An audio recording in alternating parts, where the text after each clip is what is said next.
Cool. All right. So thank you very much, Claire, for doing a live stream with me. I really appreciate it. Um, my plan is to go through a ton of really important things within the topics we've agreed. The first one is going to be about why has the stro- Islamic stroke happiness stroke justice revolution started? And but before we talk about our first question, I think a quick intro is useful. My own little introduction is I'm a Muslim, but I want lots of people to benefit from Islam, even if they don't become Muslim. I do recommend becoming Muslim, taking on the whole package.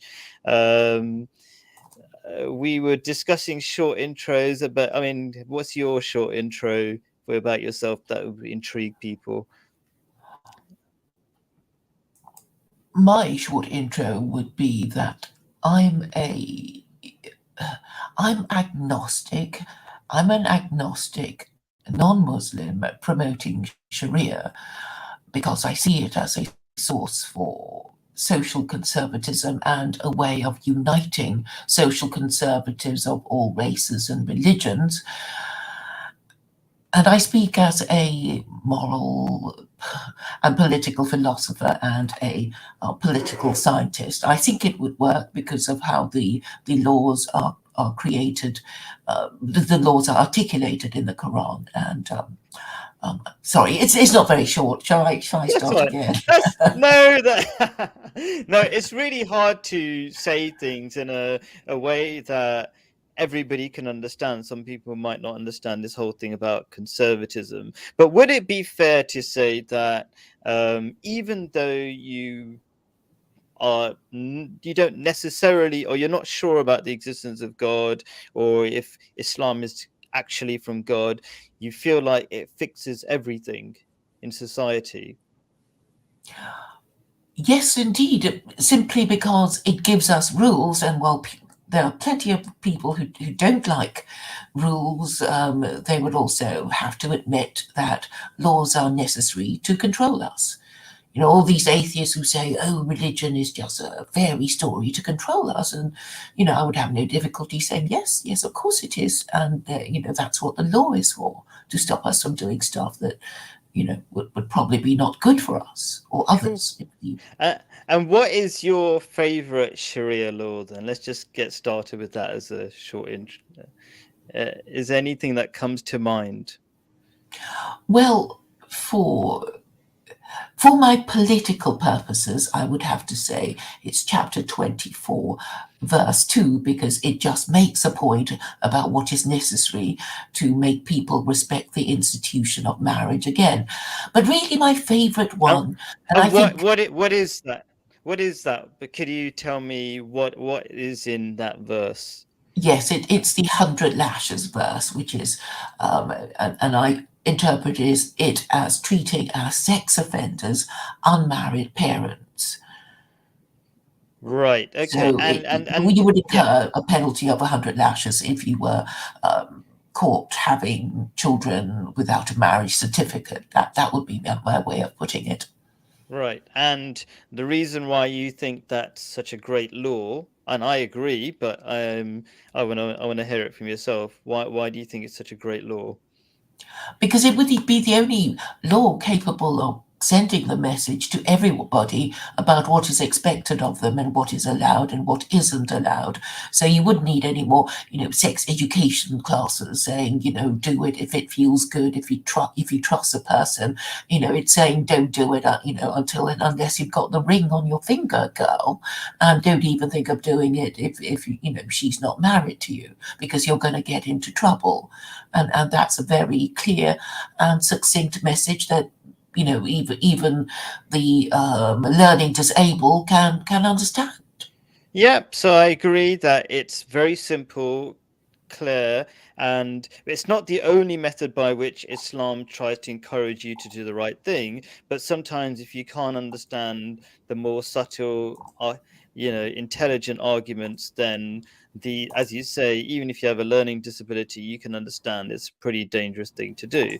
I mean, it has consequences of having sex outside marriage, and so that's what Islam does. It uses both fear and hope for a better future, and fear if you do the wrong thing. And there are different things, different methods are needed for different kinds of people. So thank you for that. If I was to share my favorite Sharia law, quite on the other side of the spectrum, and that is, but it's all part of the same package, and that is paradise is for the generous. It was the home of the generous. And by the way, paradise in Islam is something you experience in this life and the next. So essentially, it's saying you will find happiness if you are generous, and that's a really important message in our day and age, where we think it's all about, in our individualistic society, it's all about what we can get, and we're going to be happy if we just have more and more stuff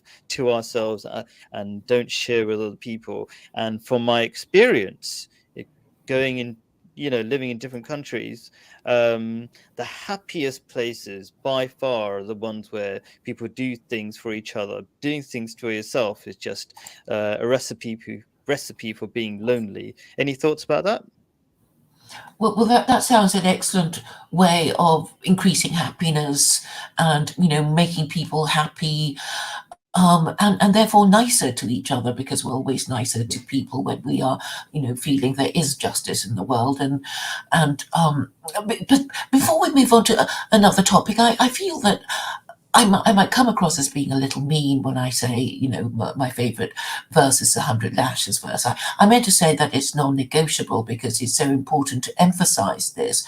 But really, my favorite verse, which is, I think most people will be able to agree on, is what I think is a First Amendment verse, which says there is no compulsion in belief, truth stands clear from error, and I'm anxious to make Americans understand that their First Amendment is actually based on this verse.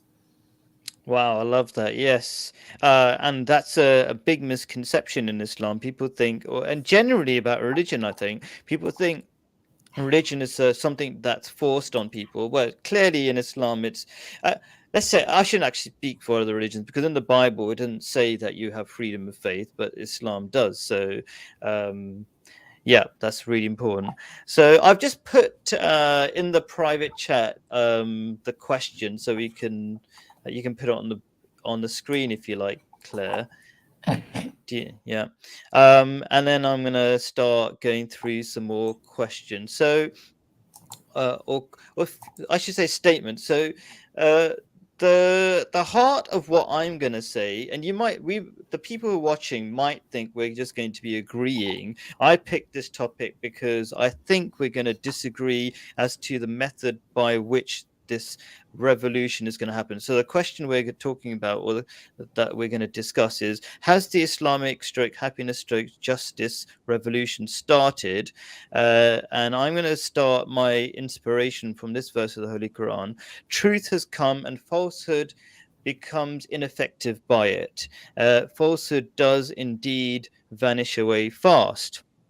Now, it might be a bit cryptic at first as to what relation that has to the answer to the question, but hopefully it will unfold in time as we go along.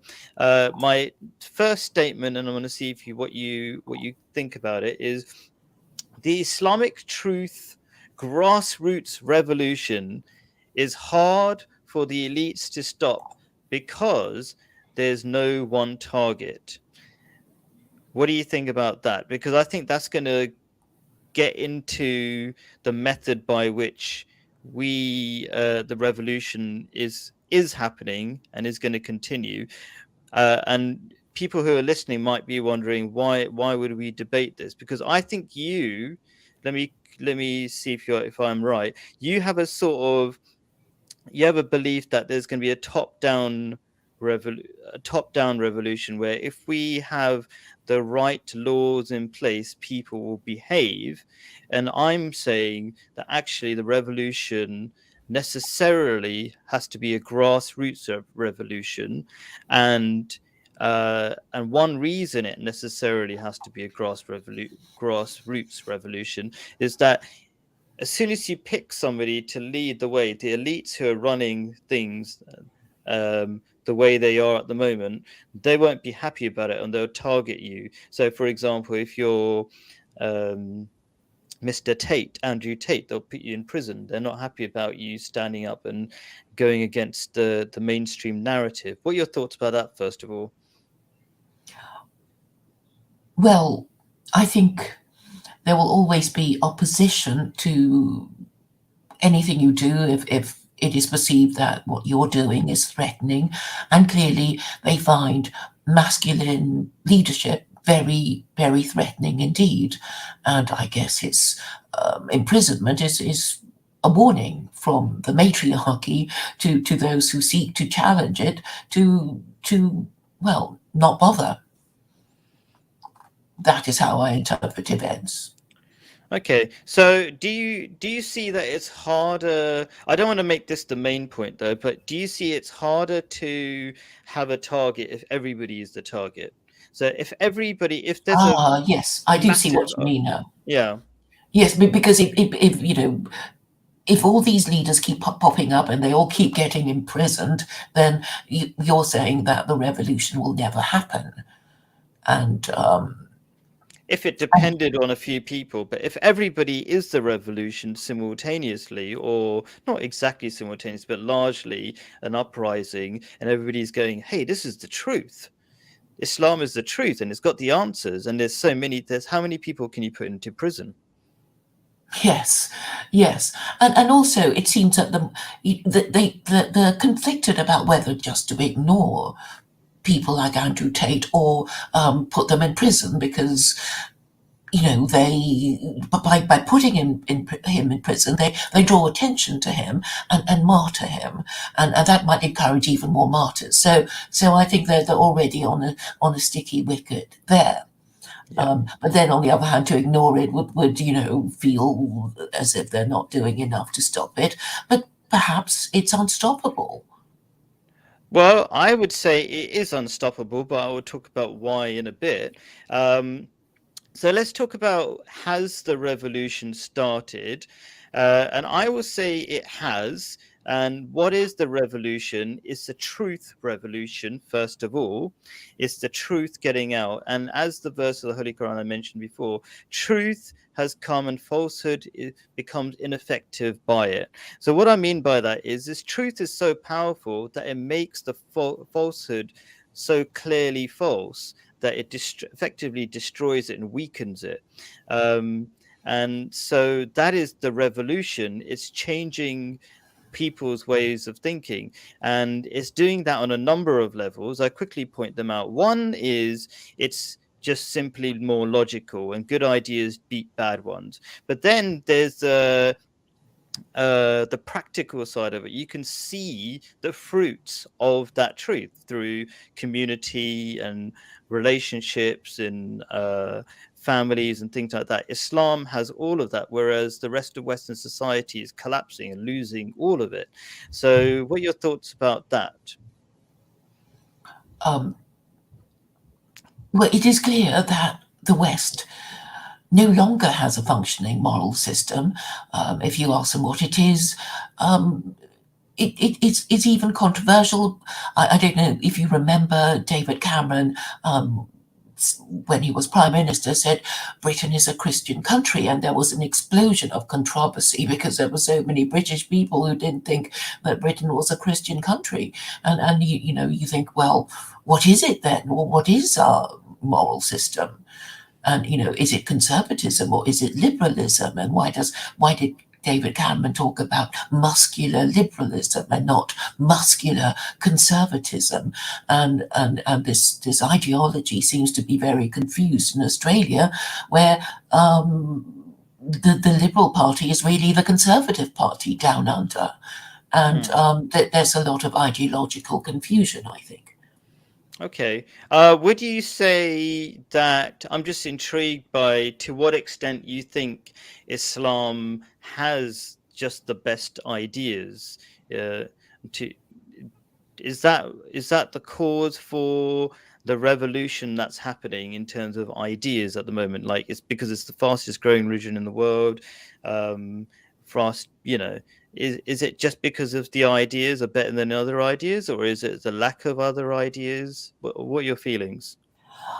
Well, I think the five world religions are all about encouraging us to marry and have children and be good parents in order to continue with our civilization. And that, I think, is the basic purpose of all religions. And we know that they all enjoy a different kind of status. You know, they're not all equal. I think the Eastern religions are not particularly well regarded since they didn't acquire global empires. Um, it's actually Christianity that acquired three global empires, but even then, Christians and Muslims are always complaining about Jews being God's chosen people. So, arguably, you could say, well, Jews are the most high status people because look at these people who have their empire and they're still complaining about them. And therefore, it seems obvious to me that there's only really two religions. If you're a Westerner, if you want to worship the most powerful being conceivable, which is the Abrahamic God who created the universe, and if Christianity is no longer working, well, there's only one religion, isn't there? Hmm. Okay, which is Islam. So I'm just thinking in terms of ideas without delving into too much. Have you tried comparing Islam with Judaism? Because I think that's your second choice. If is am I right? Oh, I wouldn't want to be Jewish because they were so restrictive. And it has 36 capital offenses, and you any little thing you do, you break the Sabbath, it's death for you. Bow before idols, it's death. Blaspheme, it's death. So I guess over the centuries, they've probably, they've kind of diluted the whole thing and say, oh, it doesn't really mean death. Being a drunken and disobedient son, it doesn't really mean death, even though that's what it says. So I think the confusion for them is that the, they have so many death penalties, but they're also apparently trivial that they basically said, oh, God didn't really mean it. But I mean, who are they to say God didn't really mean it? Well, Hmm. I guess, the Quran is fairly liberal. It says things like no death penalty unless the interests of justice require it, which is fair enough. And most people won't quarrel with that. So because it seems so much fairer, I guess, it seems to be the rational religion to choose if you're looking for one. Yeah, I think it's the most balanced religion that you can actually apply in real life. You can't be keep killing everybody just because they didn't practice the Sabbath, for example.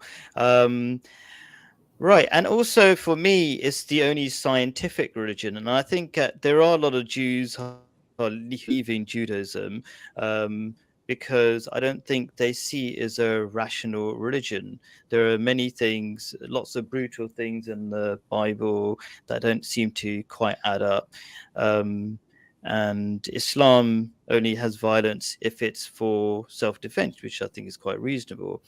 Um, yeah. Okay. Cool. And then let me just. I think the other.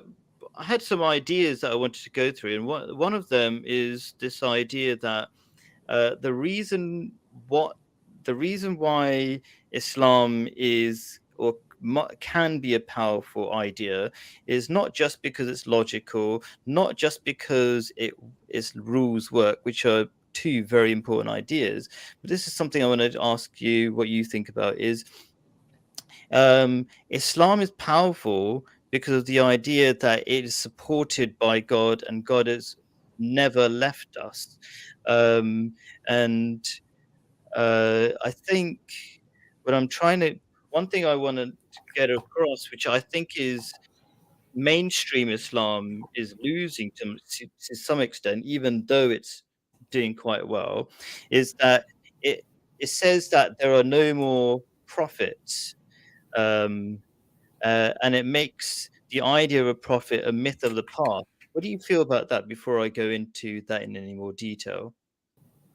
I suppose it's necessary for Islam to say this is the final revelation, because otherwise there will be attempts to change the laws of God. Hmm. So, So I'm not for talking this reason, about. I So say it I makes sense. agree. I agree that it's the final revelation, but I disagree that there will be no more prophets after Prophet Muhammad. Because if you say that, first of all, it's actually against the Quran, but that's a whole different debate. But if you say that, it makes the idea of religion almost. I'm not sure if this is like the idea that no more prophets or no more uh no more people with spiritual insight can come forward or a relationship with God turned religion into this mythological story that only maybe 1,000 years ago did this happen, but it no longer happens now. Oh, It's you mean it turns it into a dead religion with no further revelation? Hmm. Is that what you... Yeah, it's just the idea of this just happened in the past, but it no longer happens now. Yeah, in some sense, I could say it's a dead religion, um, and it's far more powerful if we know that that story hasn't ended. It seems a bit strange that you tell a story that all these wonderful things happened. There were thousands of prophets, and then when it got to us, it stopped.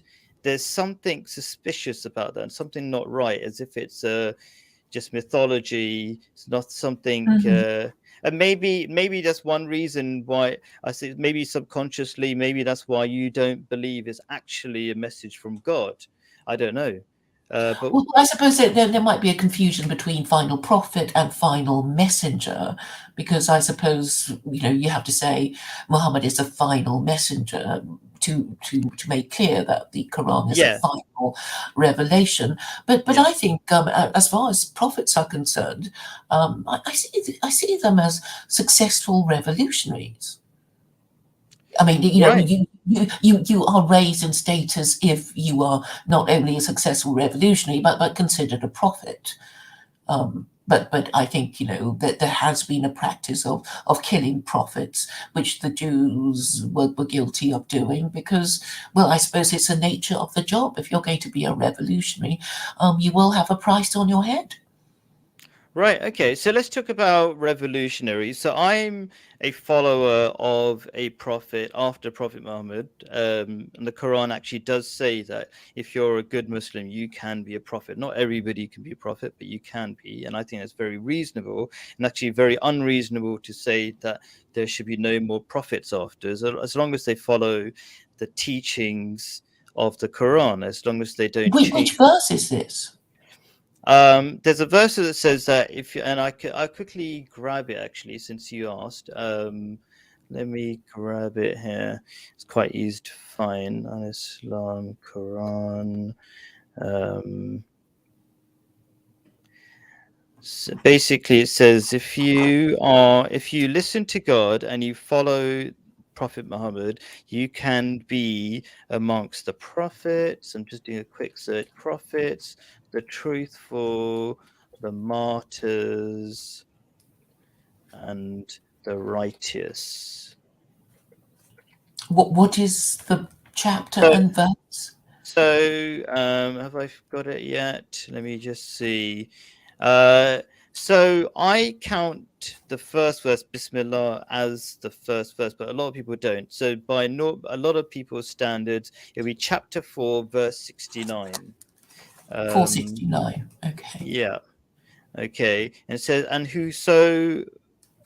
whosoever obeys Allah and the and this messenger, which is Prophet Muhammad, he shall be among those who will get the blessings of either being a prophet, the truthful, a martyr, or the righteous.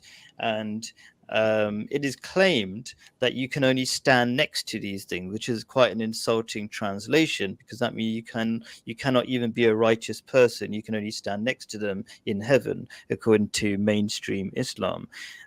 So It is a bit of an in-depth discussion as to why, it basically is a desperate attempt to not believe in a prophet after Prophet Muhammad, even though all Muslims are waiting for Jesus to come back, which is a contradiction in itself. Jesus is a prophet; he's still alive. He exists, you know, after Prophet Muhammad. Therefore, the idea that there's no prophet at all after Prophet Muhammad is already contradicted there.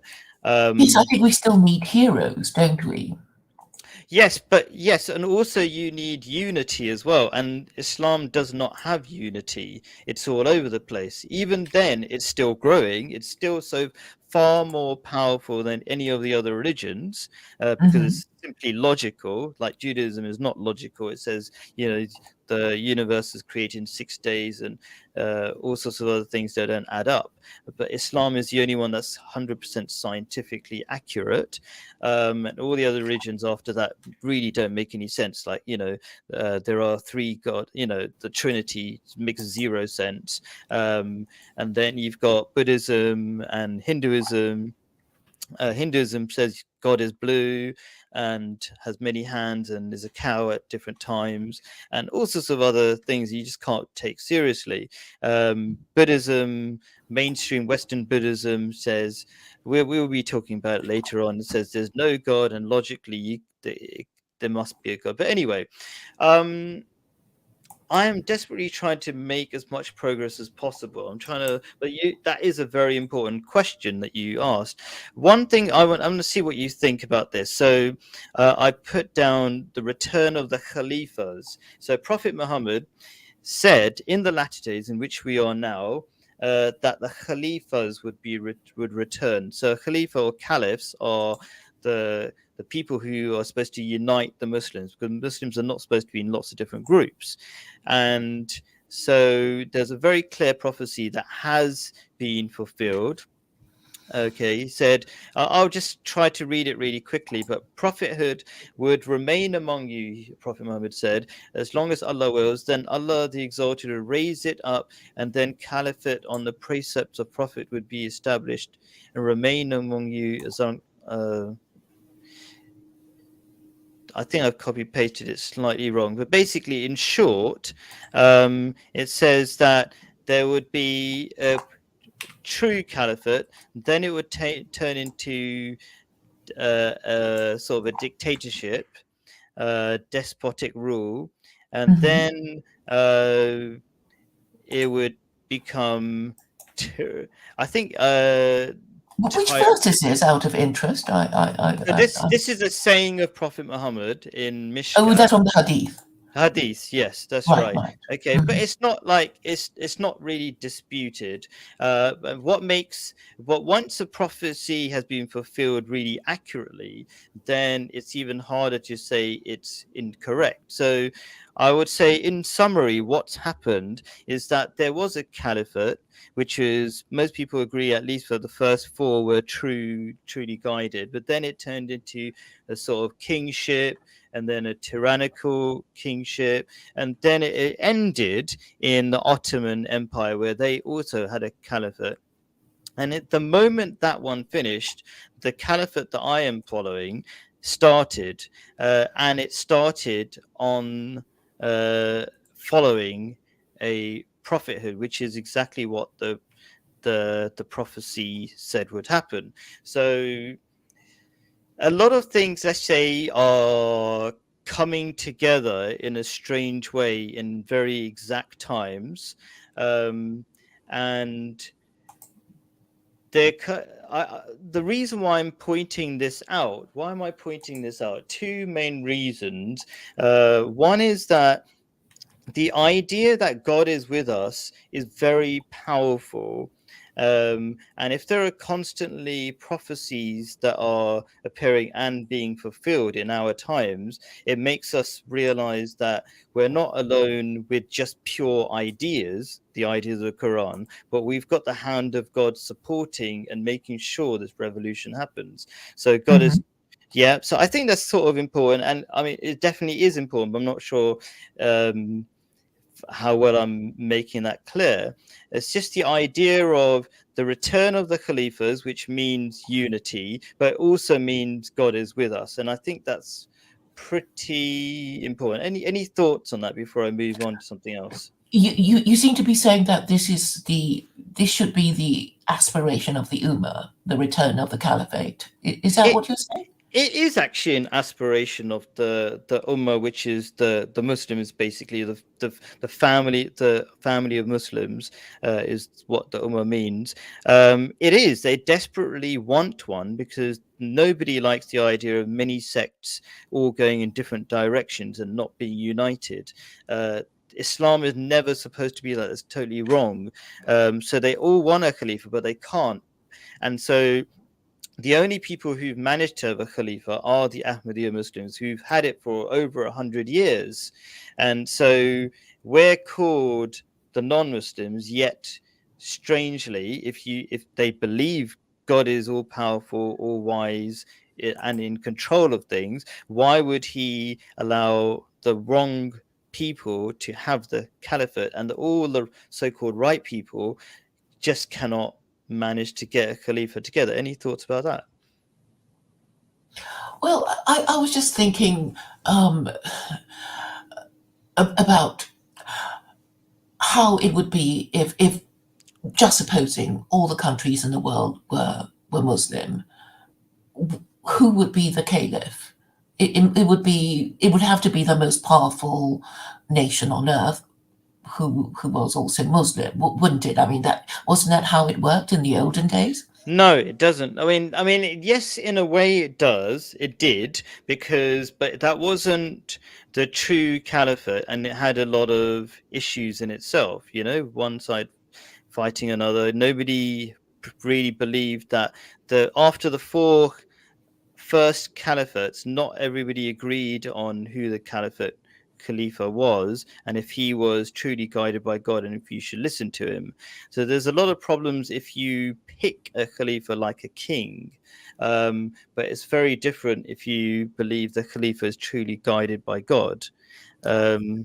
Was there ever a situation where there would be two competing caliphs saying, I'm the caliph, no, you're not, I am"?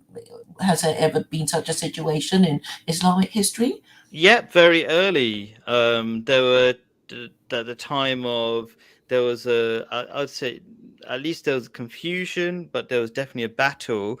At the time of the fourth Khalifa, where Muawiyah had had an army, and there was another side with Ali, and there was a battle. So you cannot have two Khalifas, and so It would be like one. having two popes. Yeah, right. So it's just wrong in Islamic ideas. So yeah. So I kind of want to move on to a couple of other things because I don't want it to be too theological, right? Or just at least try it. Maybe I'm doing this the wrong way by going through too many ideas, but there were some basic ideas that I want to go through. So Mhm. one thing was, what's not a solution is to fix rules so people become good, because bad people break rules, good rules. So, for example, how did the Iraq War happen? There were lots of rules, but because Tony Blair and Bush Jr. aren't the best of people, they find ways round the rules. So the reason why I'm bringing this up, because I get the idea that you want to put rules in, but you don't necessarily want the people to. You're not expecting all people to become moral people. You're expecting the rules to make them somehow moral by forcing them to be moral. But I'm saying that won't work, because if you have immoral people, they'll get round the rules. What do you think about that? I'm saying that once the laws of God are in place, belief will follow because then it will become mainstream. And I think a lot of people pretend to believe in things that they don't really believe in because to express skepticism would mean that they could become marginalized and demonized. So um, if it is a law, then it's arguably mainstream, and if it's mainstream, people will just go along with it, and okay. Basically, I think you need a pincer movement. You need to put the idea in people's heads that they would like this sort of thing, and then you can put it to our ruling classes that they would like such a thing too. And once they both agree, we can, move forward together. Okay, so I can't see that happening because the ruling class quite like controlling people and they don't like anything good to happen. They don't want fairness and justice and happiness for all. That seems to be quite clear. So I think I don't see that happening. Do you see Are that you happening? saying they're all evil and incompetent? That No, I'm saying the people who are controlling. No, so first let me clarify. So I do think the revolution is going to happen, but the revolution is not going to happen by saying to the ruling elite who are quite happy controlling and abusing the general population, here are some rules where everybody's has their rights and there'll be peace on earth. They're not the kind of people. The current ruling elite are not the kind of people who are going to accept it. I'm saying that there's going to be a grassroots revolution, Mhm. which is going to eventually affect the. It's going to change the ruling elite. So I was going to come to that point later on, but I'll mention Right. it now, which is there's a hadith which says your leaders are as you deserve. In fact, Yes, in people effect, get the government they deserve. Yes, I yes. mean that's so true. But with regard to our ruling classes having a change of heart, what I imagined is this: that it is put to them that you ruling classes, wouldn't you like to do a better job? Wouldn't you like the people to like you instead of hating you and reviling you? And if you used a different moral system, don't you think things might be better? And here it is. You can do a better job using this new system, and you'll be more popular, and people will hate you less, and off you go. That would be my way of persuading them. Right, yeah. So the only problem with that is if we look at the individual, you can like if I spoke to I don't know, somebody down the street, I don't want to pick on any particular person, let's just say somebody X in society, and I said, listen, if you become Muslim, this will improve your life in 101 ways. Just and I'll logically give you the information and the problem is that the likelihood of me just giving them data and them understanding and following the logic of it is it's just not going to happen. And it's the same reason why the elites are just other human beings who might be just more greedy or more powerful, and they don't see basically they see their short term ego controlling them even though they can see they're not being happy, they should logically realize that there is a God and they're going to have to meet that God, um, et cetera, et cetera. So just giving them the information when they're already in many ways psychopathic, they're willing to kill millions of people. The chances of them listening to that, I don't, just because it makes sense, doesn't mean they're going to take it on board. What are your thoughts about that? I would expect there to be denial and rejection and neurosis, and in fact, I've been dealing with it for years. But I suppose the only way you can try to challenge that is to show that you believe in your idea, and you're going to continue saying, well, you don't have a better idea, do you? You really don't. And things are getting worse, and you are becoming increasingly paranoid and fearful. And here's the solution. Why not? Why not just talk about it? Hmm. Okay. So, okay. So I'm purposely not going to go like this is all about sharing ideas, but we don't want to go around on one particular point. I think both sides of let's say I think you've explained your idea well, and I've explained my idea on that. So Mhm. my next idea is society is built from the ground up. So you start off with a happy person then they're able to make a family. When I say happy, stable, they've got certain values that keep them happy, then they're able with those values to form families, and then after that form communities. And so the foundation of a revolution and a better society is not from the big rules, but it's actually from the most subtle ones that make a person happy. And you cannot police those with rules. So for example, there's a teaching in Islam, and you can call it part of the Sharia, which is deeds are judged by motives.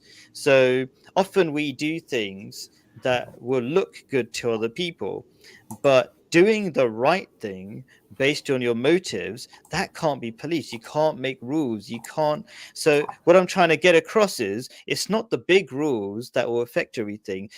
The whole of society is founded on, it starts from the individual, and if you don't have that, the whole of the rest of society collapses. What do you think about that? Well, I think even individuals will sort of have to have certain rules for, like, well, we shouldn't kill, we shouldn't steal, that sort of thing. You don't think that's necessary? I'm not quite sure I understand. Okay, so my point is that a functioning society, okay, so a lot of the problems we have in society are things like loneliness. Okay, Mhm. and loneliness comes from selfishness and egotistical choices.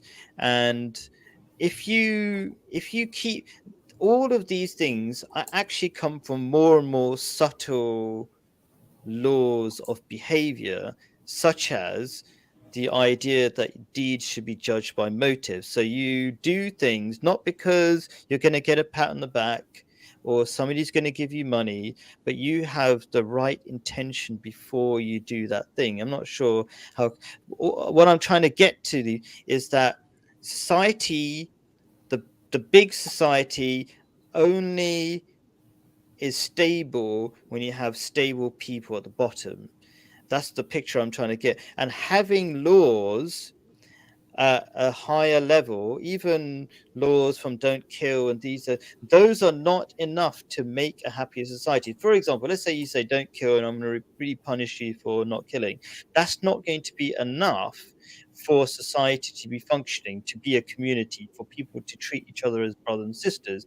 They are It depends on very subtle rules of behavior that can't be governed or policed. I suppose you would have to produce a society in which people didn't feel like killing, or who would feel that, well, it would be a terrible thing if we were allowed to murder each other. And I I'm not think, saying don't have the rules. I'm just saying those rules aren't enough, and they don't stop. They don't fix the problem. yes, so what you must see is in existence is that people who murder will be punished, or people will think, oh, it's one law for that lot and another law for us, and therefore we will do our thing because nobody really follows the law. People who follow the law are stupid and they get cheated, while the people at the top, they get away with murder. Obviously, you shouldn't have a society where people think like that. Hmm. Okay, so let me put it another way. There's a reason why everybody does something, even murder. There's a reason why people murder, and it all builds up from things lower down the psyche, let's say. So why would somebody murder? Let's say because they're jealous or something, they want something that somebody else has, and a lot of, yeah. And so if you go further down, like if you talk about any self-help book, they all talk about the very subtle and small things, like wake up early in the morning, have a schedule, like Jordan Peterson says, do your bedroom, for example. These are the foundations by which you develop as a good human being. And so laws like don't murder and we're going to really punish you if you do, they're useful at a certain level, But if you don't have the basics, you're setting people up to fail, in fact. Okay, because people murder for a reason, and that reason is there's lots of fundamental problems in their lives and they end up doing the wrong thing. They don't actually want to be killed or lose their hands for stealing or all these kind of things. So I'm not sure if that's making any sense. That you have to work on the fundamentals, otherwise you set people up for failure with these hard punishments. Well, I suppose you produce a kind of society where people think they shouldn't do these things, and you see to it that those who do these things get punished. But But these but things, it as won't happen. It won't happen by itself unless you've got a plan to make sure that happens.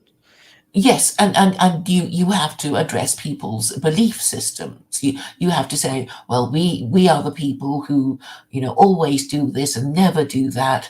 And you still have to somehow define the group that you want to protect with your belief system. So I just don't see how you can get round that. But by saying, we Muslims do this, we Jews do that, we are good people. I think, the idea that, we are good people is also important. Good people with good values who deserve to survive and who treat each other kindly, for reasons of group solidarity, to increase the likelihood of winning a successful defensive war. These ideas, I think, need to be present in all these people. But perhaps you're talking about the rule of law. And I think the rule of law, as far as I understand it, is the desire to obey the law because it is the law, because we trust the source of the law. And if we think that God is the source of these laws, we want to please God.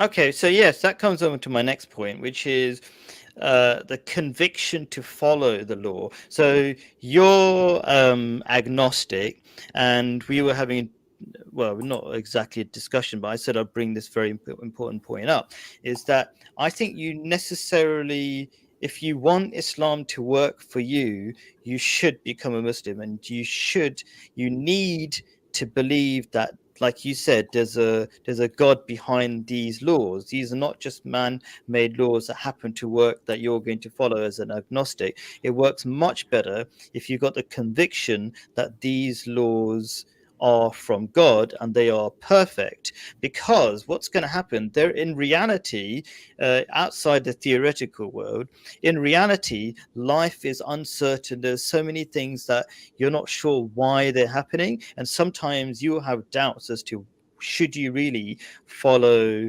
these Islamic laws if you don't believe in God. But if you do, if you know that God is behind these laws, and sometimes there's things you don't understand, but later on you find out why they happened. Um, Muslims often say God is the we plan, but God is the greatest planner, meaning, and that's kind of a paraphrased quote from the Quran.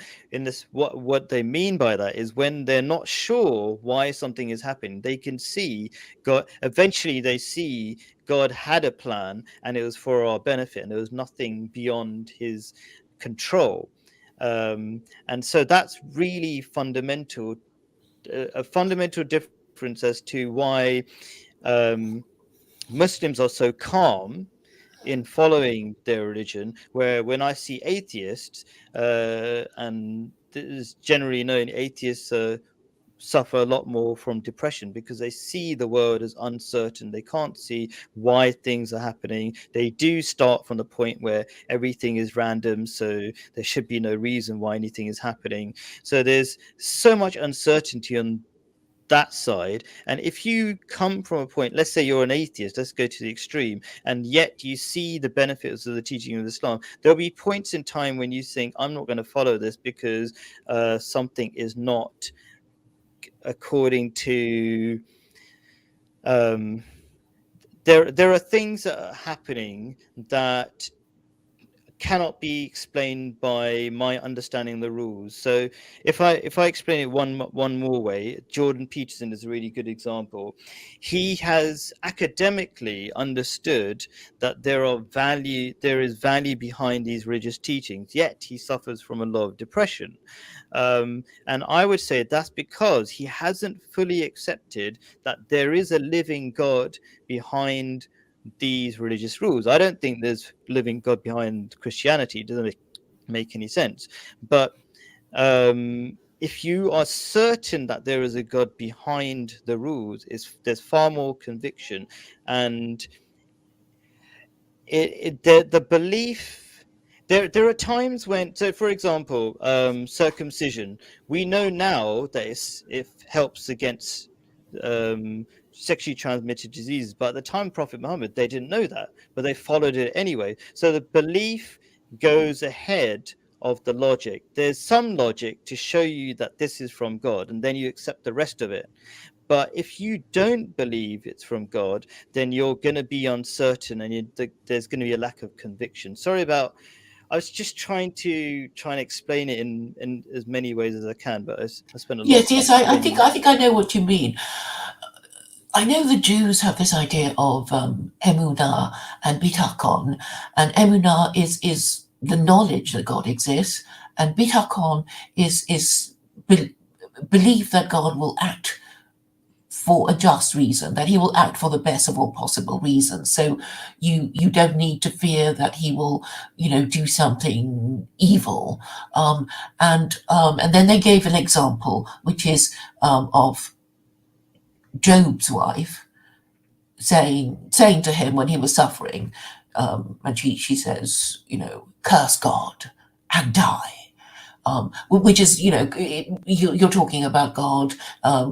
Well, she was talking about God. She was telling her husband to curse God and then to die, which is, on the one hand, accepting the existence of God, but obviously, cursing God for bringing such terrible suffering to him.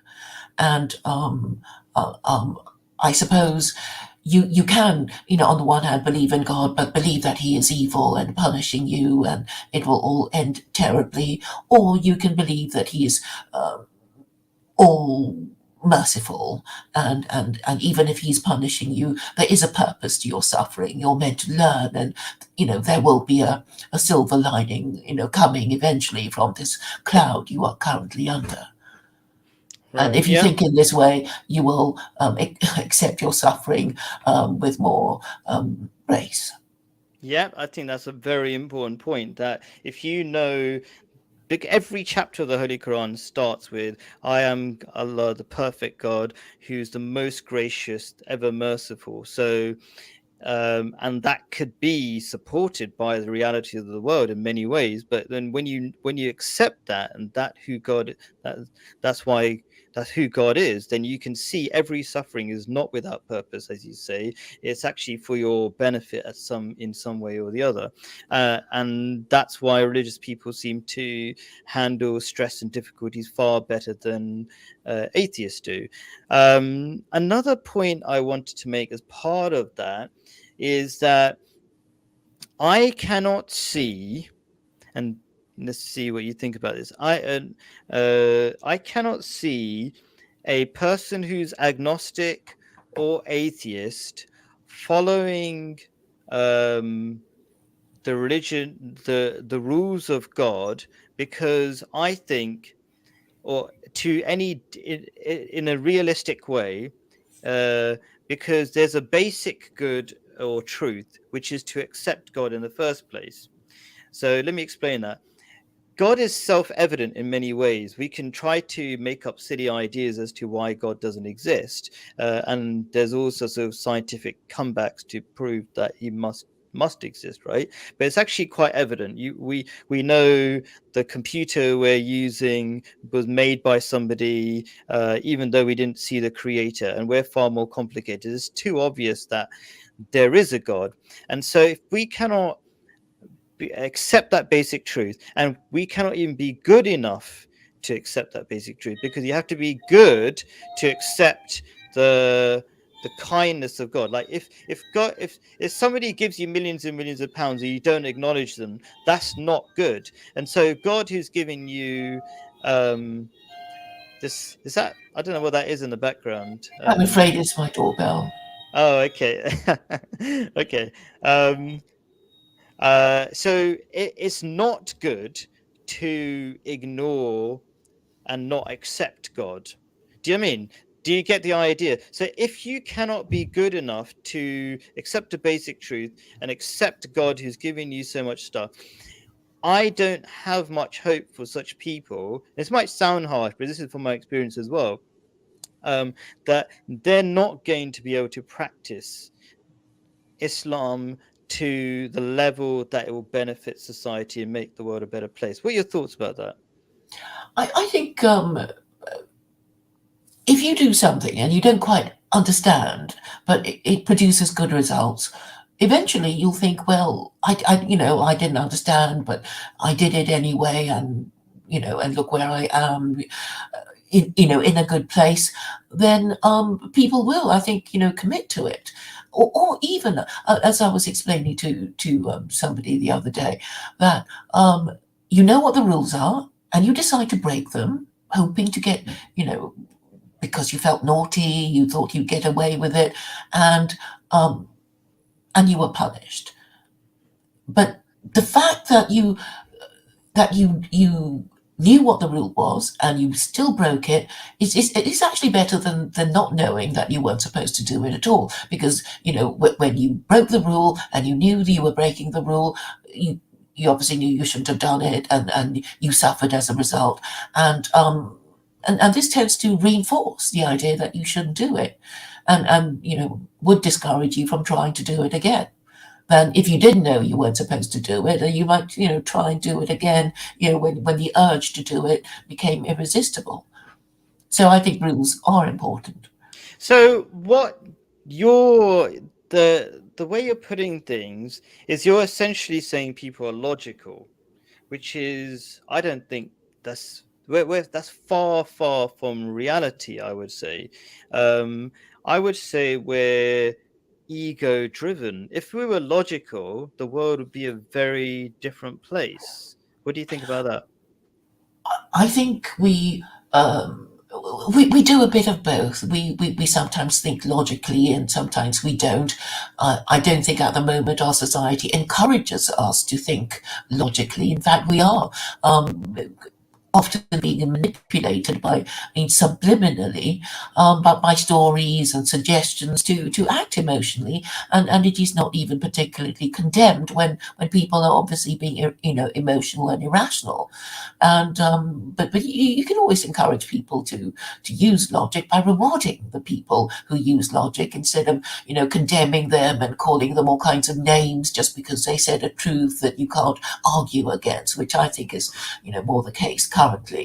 You say it's a truth, and they can't argue against it, they can't deny the truth, but they're going to call you a name or two, just to assert status over you, I guess. Hmm. Okay. So another point I want to make is the UN human rights are actually based on. So when the UN was formed, there was a person called Chaudhry Zafrullah Khan. He was the first foreign secretary for Pakistan. He was also an Ahmadi Muslim, and he tried very hard to make the Charter for Human Rights based on the teachings of Islam. And so, just looking at the first article, basically, which says everybody should be treated equally, we know that doesn't happen. You can look at like the Ukraine war versus the Yemen war, where we suddenly care because they're white people in Ukraine, but in the Yemen, don't we're quite happy to ignore a war that's caused far more casualties and lasted far longer, but nobody cares about it. So you can see, despite these rules being there, people just ignore it. I suppose I'm repeating what I said right in the beginning, which is if you don't have good people, they won't follow good rules. What do you think about that? Well, I obviously there'll be people who lie. You ask them to declare their principles, and they say, "Oh well, I'm Jewish, Christian, Muslim," and actually they lie. They only pretend to be, whatever religion they claim to be, because they instinctively know that if they said they were atheists, you would distrust them even more. So they claim to be a member of some religious group, but actually they ignore all the rules, and they tell lies. But the fact is, by forcing them to commit to a list of principles, you can judge them. If they say, well, I'm a Muslim, and then you catch them, eating pork and drinking alcohol in the casino, they're not a good sort of Muslim, and they would be a very low status kind of Muslim. And the same with a Jew, going to a football match on a Saturday. They're not, the observant kind of Jew. So these rules are very helpful in allowing us to measure the morality of the person that we're talking to. Yeah, I agree that they do make things clearer when you have clear rules about what's right and wrong, and that's one of the great things about Islam. There are red lines, as it were, and says this is what you do, this is what you don't do. I say red lines, but there's freedom of faith, so you can always cross those red lines. But at least you're clear about what's wrong and right. In society right now, we don't know if you should have sex with a cat or not because there are no rules. Mm-hmm. Do you know what I mean? So that does help, but it doesn't stop people from slipping down that slope and saying, you know what, I will break that rule because I'm just not a good Muslim, and you'll just go further and further down until you're not basically not practicing it. So that's how I feel about that. But my last point before I kind of want to wind up is that if we look at how the revolution is currently happening, which is, Islam is the fastest growing religion by far. It's not because people are forced to follow rules. I wouldn't say there's too much policing. There might be some level of social policing, but there's very little social policing, I say, especially in the West, in terms of making people follow the rules. It's because people are convinced that these rules are firstly from God, and secondly they help. But it's very much I don't know, secondly, I would say secondly, but it does make sense. So what I'm trying to get across is that it wasn't policing all the rules that forced people into being good. It's just they knew it was from God and it helped them. What are your thoughts about that? I think if we agree with the rules, it's like a kind of social contract, isn't it? You ask somebody, do you think there should be laws against murder? They'll say yes, because they don't want to be murdered, and therefore they understand the principle of reciprocity. If they don't want to be murdered, then they shouldn't be allowed to murder. And the same applies to theft and committing sexual offences. But maybe sexual offences is a very elastic term. But I suppose the idea is to make everybody within the group saying, well, it's fair enough that there should be laws forbidding all these annoying, dangerous, evil things. And once most people agree to these laws, then people will be more observant of them, and actually want to obey them, and enforce them, and police each other, and assume that's the right thing to do. It's only when you get a fractured society, when they mostly don't agree with the rules, or they think they're unfair, they're imposed by evil, corrupt people who don't care about their own society, then you will get people wishing to avoid and evade these laws. Okay, so my last comment, I suppose, which would be sort of rounding back to the beginning of what I said, and basically on how the revolution will happen, is I'll go back to the verse of the Holy Quran I mentioned, which is truth has come and falsehood becomes ineffective by it. Falsehood does indeed vanish away fast, meaning that the revolution is essentially by the truth of the teaching of Islam. It's so clear and so far more powerful, far more logical than any other alternate ideas, that it is destroying all other ideas. And that's how the revolution is happening, through the spreading of truth. And when people really understand the value of all the teachings, they benefit from it, and they become better people, and other people follow them, and societies grow until they encompass the whole of, did I say other societies grow? The society of Muslims grow and become larger and larger until it's the only society, whereas the rest of society is collapsing. So that's how I see the revolution is happening. That's how I see happiness is growing. That's how I see justice is going to grow. That's kind of my final statement. I'd like you to say the last word, and I'm going to break my fast while you're talking. Right. I see the revolution as happening the moment people sense that something's not quite right with their society. And I think the biggest problem comes from America, and they can't deny that they don't have an official religion, and that they can't say, oh, we don't need one. You know, they'll probably say, oh, but we want it to be Christianity. And we can point out to them that the whole point of the American Republic was to escape from Christianity and monarchy, because Christianity was what supported monarchy. And obviously the founding fathers had had enough of that. And I guess the next thing to say to the Americans is that they don't understand their own history if they don't understand that the American Revolution was a rejection of Christianity and monarchy.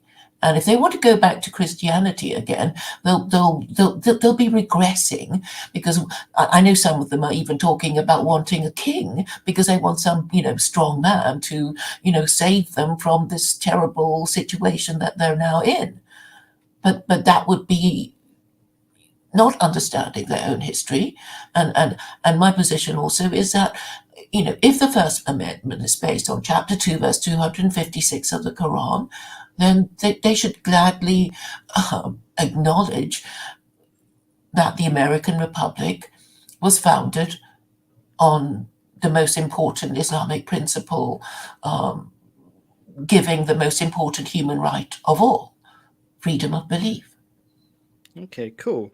So, and I suppose we did say in the beginning that we would cover 3 questions, but that was, I think it wasn't sensible to go to the other 2 questions, because what I've underestimated is that you actually have a genuine interest in all of these things, and we needed to go into some level of depth of that discussion. And how the revolution, how the world will change is not actually a small topic that could, So I'm learning how the sort of the dynamics of our conversations go, and I'm used to doing really short 20-minute videos, where people don't not argue too much, or maybe just, I don't know what it is. Maybe there's a different dynamic in Speaker's Corner, but I like to go with the flow, and I really appreciate your time and your interest, and helping me clarify the teachings of Islam to the viewers here. And so hopefully it will benefit some people, because I do think every time we clarify some of these teachings, maybe somebody will be inspired to follow those teachings and change their lives, because that's the only interest I have. What do you like to say to finish off the video?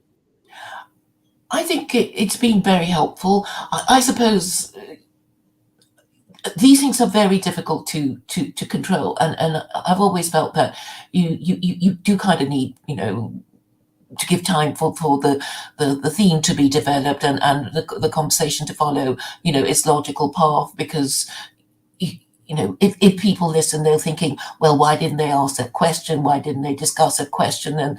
And so I guess it might not be a good idea to say, well, in 1 hour we're going to discuss, 1, 2, 3. But the thing is, you can always clip the good bits and say, these 5 minutes illustrate my point, or whatever. So I don't think you should despair. I sort of feel that I don't think I've given you the answers you wanted, but I'm very happy to be questioned No, I again. shouldn't. Whenever I do things, I see. Yeah, it's not that I want certain answers. It would be nice, let's say, in a very simple world, that everything just works out exactly how you planned it. But um, to put it simply, I see myself as a servant of God. God knows the plan, and I think I really appreciate the value you bring by giving the alternate point of view to help people who are watching the video to Mhm. decide for themselves. So anyway, thank you so much. Shall we end the live stream here, and then we could have a off-screen chat as to how you felt it went and all that kind of stuff. How does that work? Okay. Yeah. Okay, I'll do that now. So thank you everyone for